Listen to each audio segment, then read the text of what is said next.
Hey guys, how's it going? SoCal here. Just started putting together a upper receiver for 300 Blackout AR that I'm going to be building here, and I thought I'd take you guys along. I got as far as setting up the gas tube, pinned it into the gas block there, but I figured, hey, you know, I should probably back off and take you guys for a little ride with me.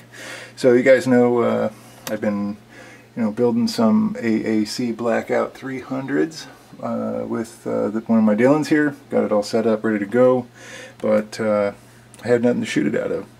I've had this barrel for about 4 months now and still haven't really done anything with it, so I just kind of started digging through extra parts and whatnot, and I think I got enough stuff here to put together a 300 Blackout upper for an AR, so I thought I'd take you guys along for the ride. What I have here is a Wilson Combat 1 1/8 twist 300 Blackout stainless steel competition barrel. Pretty nice stuff. Yankee Hill monolithic quad rail that does come with its own barrel nut, if you wonder. The guy at the gun shop didn't know, so if he's watching it, here you go, buddy. It comes with a nut. Some sights by Magpul, just generic M-bus sights. We're going to go with a Fail Zero AR-15 semi-auto bolt carrier group with bolt. Nickel boron plated. These things are a dream to clean up. If you've not used one of these before, it's worth the extra $100 for certain. That also comes with its own trigger. We're going to use AAC. Well, you know what this thing is. And just a generic, all-purpose AR upper receiver. It's already put together. I've had this for ages, just kind of have it for having it. Now it's going to come in handy. And the BCM Gunpowder medium size charging handle. Love these things. Good positive contact on that. Easy to work. So yeah, that's about it. So let's get you over to the vise here, and we'll get into this thing. So a couple tools we'll need here. If you guys don't know already, you're going to need one of these AR-15 kind of armory tool, one and all kind of multi-tool. Another thing you're going to want is you can get these on Brownells.com, these bench vise for bench vise clamp, I should say, for an upper. They also make them for lower receivers, but you want to stick this in here pretty much like this, and that keeps the upper receiver from getting squashed. And then you clamp it in like so. Like so. There we go. Yeah. That just fits in your vise like that, and you can beat the hell out of this thing, and your receiver is now going to be fairly well protected. So, let's get this party started. What we're going to do first is get the barrel on. What I want to do is get a little lubricant here. Just hit it just a little bit. You don't need like a ton, just enough to preserve and kind of protect that steel. And that's in there. And we take our barrel nut, slip it on like so.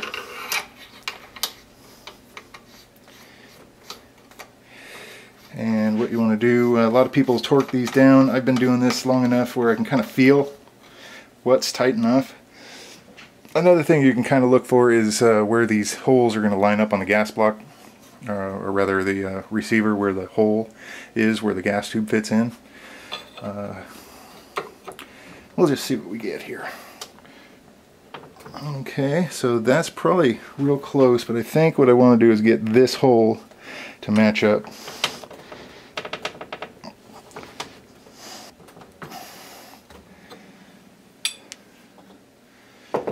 Let's check that out. I think I pushed it a little too far.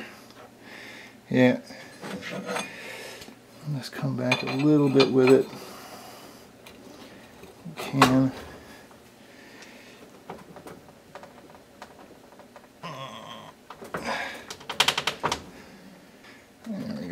lined up. So that's about where we want it. Then what we're going to do, put the quad rail on because it won't fit over the gas block when we get that installed. So this just spins on, and this little castle nut back here kind of keeps it from going too far.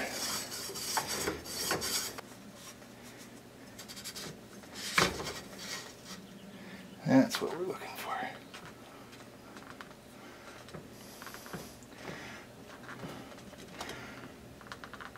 Yeah. Alright, so what you want to do is just line these up so they're as flush as you can make them. I don't really plan on running any kind of optics out here on the rail, so it's mostly for just handguard. So I'm not terribly concerned about absolute precision, but you know, I want it close enough to where it doesn't look stupid. Alright, so then we're just going to throw a couple of nuts in here. And I did already put some blue Loctite on these. Definitely don't want these falling out on you.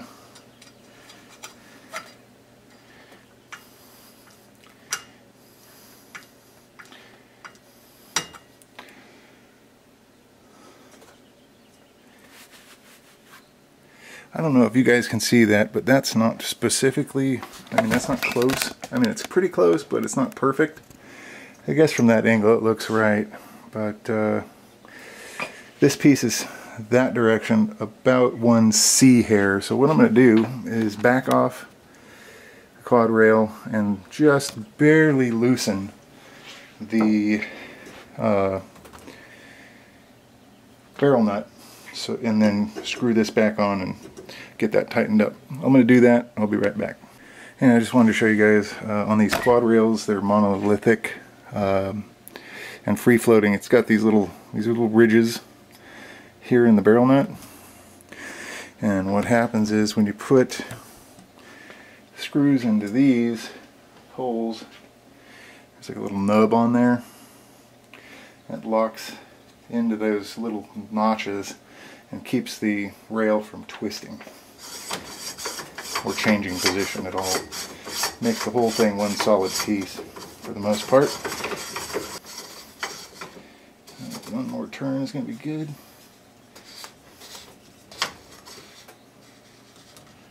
There we go.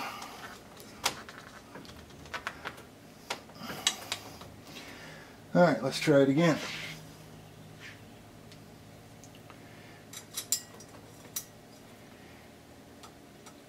Yeah, alright, so that, this time, when I got that screw put in there, I'll show you a close-up, it didn't change position.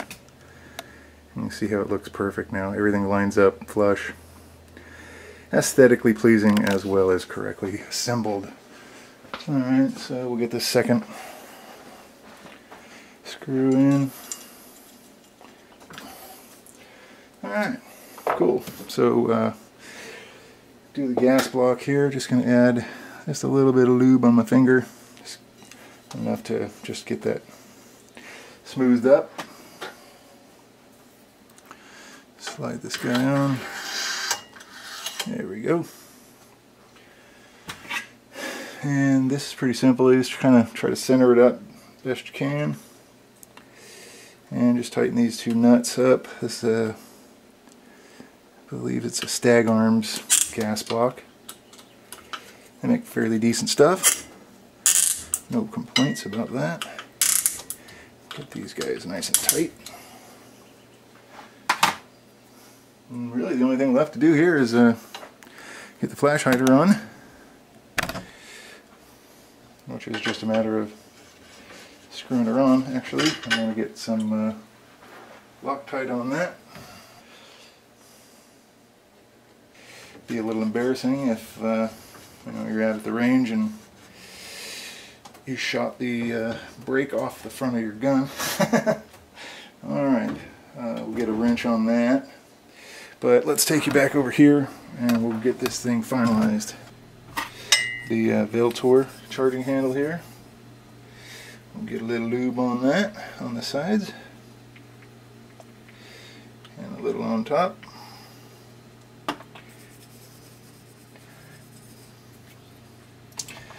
Set that in like that. Alright.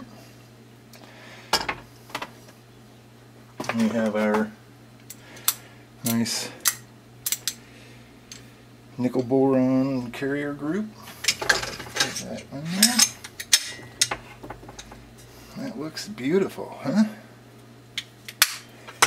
And then real quick and easy like, we'll just throw these on. I'm going to actually put this sight on backwards. Actually, it should go this way, the way it's set up.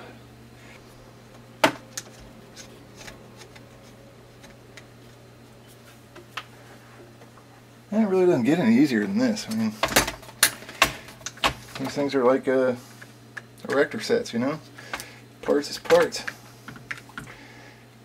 Get that tightened down. Oops. Get this guy tightened down.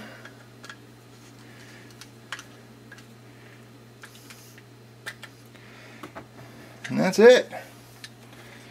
Pretty nice looking build, if you ask me. Pretty slick. I don't know if I'm too happy about the way the stainless steel looks. I might just actually let somebody paint this for me with like either a Cerakote or Duracoat or whatever. Just to kind of make it all one color. I don't know. So anyway, that's it. Bada bing, bada boom. AR upper, 300 Blackout, ready to go. Thanks for watching, guys. Take care. Alright, just a quick heads up, guys. I don't know what I was thinking, but apparently I wasn't. The front sight is going to be up here now because obviously there's a height difference between here and here, and that's not going to work so hot. So now that we're on the same level here, these sights will work much better. So I just thought I'd let you guys know that in case anybody noticed it. Yes, it's been fixed. Alright, thanks a lot, guys. Take care.